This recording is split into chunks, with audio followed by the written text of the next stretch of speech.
La question des 35 heures, c'est devenu aujourd'hui un slogan politique. Certains disent qu'il faut les réformer parce que c'est un frein à l'emploi, d'autres au contraire qu'il faut les défendre.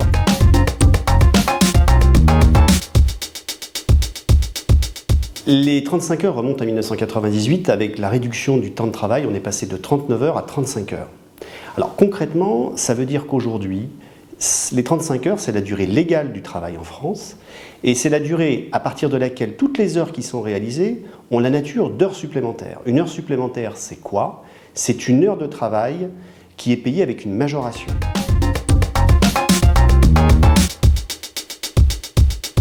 Il est largement possible aujourd'hui en France de déroger au système des 35 heures.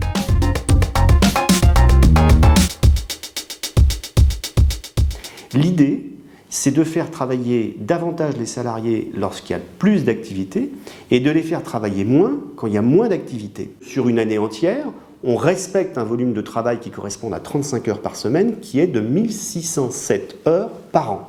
Mais à l'intérieur de cette année, on peut travailler davantage à certaines périodes et moins à d'autres. C'est ça l'objectif d'un accord de modulation.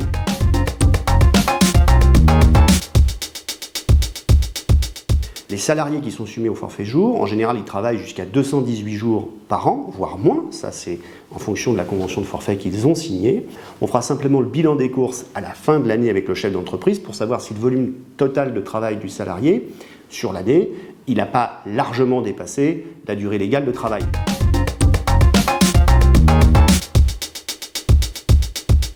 Je fais une heure supplémentaire, donc je travaille de la 35e heure à la 36e heure sur la semaine.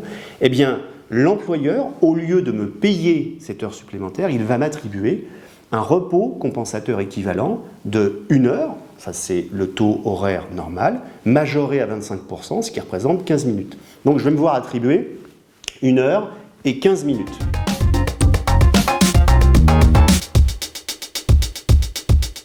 Certains prétendent qu'il faut déverrouiller les 35 heures et pour y parvenir, l'idée c'est de supprimer la majoration des heures supplémentaires. On partirait du principe que les heures qui sont effectuées après la 35e heure ne seraient plus majorées à 25 ou à 50%. Elles seraient payées comme des heures normales de travail.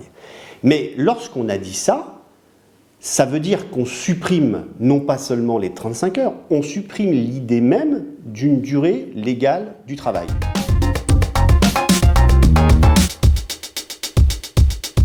Il est inimaginable qu'un chef d'entreprise puisse négocier librement avec son personnel autour d'une table lorsqu'il y a 5, 6, 10, 15 personnes qui composent cette entreprise. Il y aura évidemment un lien de subordination, un pouvoir hiérarchique qui s'exerce entre le chef d'entreprise et son personnel.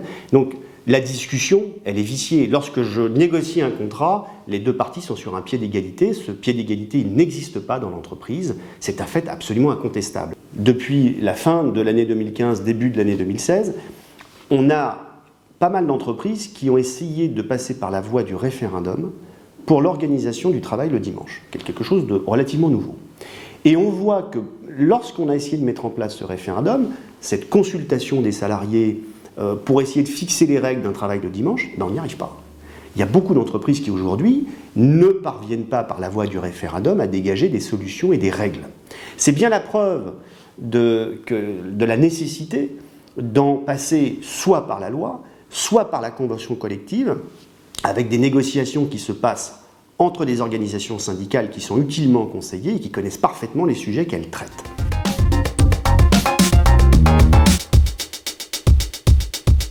Si j'annule les 35 heures, il y a à la fois les entreprises et les salariés qui vont tout d'un coup être privés d'un certain nombre d'avantages dont ils bénéficiaient grâce aux 35 heures. Et ça, on ne mesure pas toujours.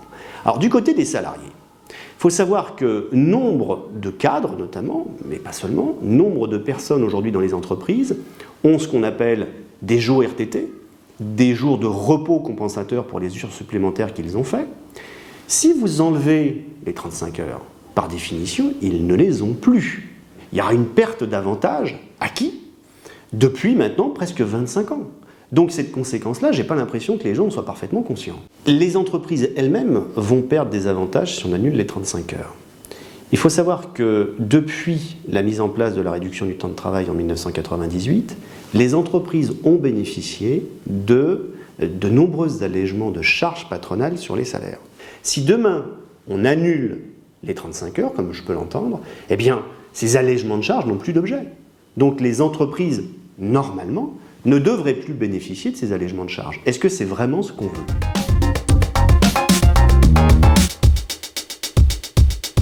On l'a vu sur le plan juridique, ça fonctionne depuis 25 ans, les compromis ont été trouvés, il y a possibilité d'y déroger. Donc la question c'est, quel est l'intérêt pour nous en France d'annuler, de supprimer cette réforme des 35 heures ? La vraie bonne solution sur la réforme de la durée du travail, ça serait de laisser la place à la négociation collective, non pas au niveau de l'entreprise, parce que ce n'est pas au niveau de chaque entreprise qu'on va négocier des règles, c'est absurde, mais laisser plus de place aux partenaires sociaux, plus de place à la convention collective et surtout plus de place aux acteurs par branche d'activité. On sait qu'en France, il y a des secteurs d'activité où on a massivement recours aux heures supplémentaires et il y a d'autres secteurs où on a moins la nécessité de recourir à des heures supplémentaires. Prenons l'exemple de la fonction publique hospitalière, du bâtiment, de la restauration. Ce sont des secteurs effectivement où on a recours massivement aux heures supplémentaires. Pour ces activités-là, laissons les partenaires sociaux fixer peut-être des règles plus souples que celles qui existent aujourd'hui, mais faisons-le par secteur d'activité. Ne recommençons pas à commettre les mêmes erreurs, entre guillemets, qui ont été commises en 1998, c'est-à-dire de plaquer de manière générale, sans distinction, des règles qui ne s'appliquent pas et qui ne devraient pas s'appliquer à tous de la même façon.